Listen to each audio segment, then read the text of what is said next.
धरती से चांद की दूरी लगभग 3,84,400 किलोमीटर है। पृथ्वी से चांद तक पहुंचने में सबसे कम समय 4 दिन अमेरिका को लगा है। वहीं अगर हम चंद्रयान के रास्ते से चांद पर जाते हैं तो लगभग 40 दिन का समय लगेगा। अगर ये मानकर चले कि हम अमेरिकी स्पेसक्राफ्ट में बैठकर चांद पर जा रहे हैं तो हमें वहां पहुंचने में 4 दिन का समय लगेगा।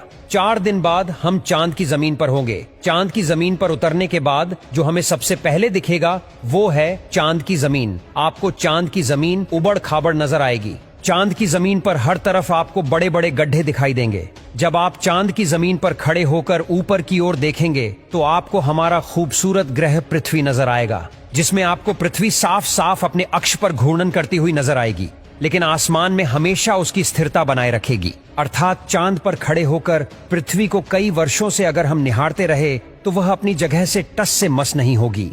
चांद का गुरुत्वाकर्षण पृथ्वी के मुकाबले 6 गुना कम है, यानी चांद की जमीन पर जाने के बाद हमारा वजन 6 गुना कम हो जाएगा। यदि पृथ्वी पर आपका वजन 60 किलो है तो चांद की सरफेस पर आपका वजन केवल 10 किलो ही रह जाएगा। यानी चांद की जमीन पर उतरने के बाद आप अपने आप को काफी हल्का महसूस कर रहे होंगे। आप इधर उधर आसानी से उछल पाएंगे।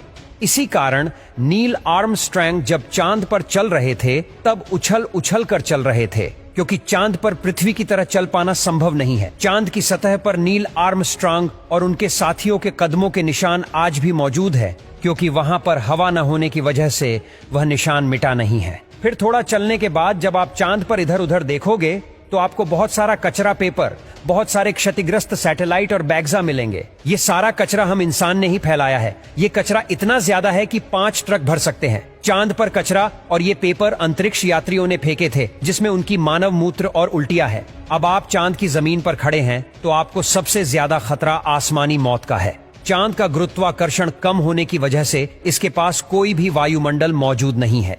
वायुमंडल की नामौजूदगी के कारण वहां पर रहने वालों के लिए उल्का पिंड से मरने का खतरा लगातार बना रहता है। यानी आप चांद पर खड़े हैं और पता नहीं कब एक बड़ा पत्थर आसमान से गिरकर आएगा और आपकी मौत वहीं पर हो जाएगी। यही वजह है कि पृथ्वी से देखने पर जो चांद पर काले धब्बे दिखाई देते हैं, असल में वे धब्बे नहीं, गड्ढे हैं, जहां पर सूर्य की रोशनी नहीं पहुंच पाने की वजह से वो धब्बे नजर आते हैं। सूर्य के बाद आसमान में सबसे ज्यादा चमकने वाली अगर कोई चीज है तो वो है चंद्रमा। जब हम पृथ्वी से आसमान की तरफ देखते हैं तो हमें नीला दिखाई देता है, लेकिन जब चांद से आसमान की तरफ देखेंगे तो हमें नीला नहीं बल्कि काला दिखाई देगा। यानी आप जब भी ऊपर आसमान की तरफ देखेंगे तो आपको लगेगा कि आप काले आसमान की दुनिया में आ गए हैं। अब चांद पर खड़े होकर आप बहुत बोरिंग फील कर रहे हैं और हम मजाक नहीं कर रहे।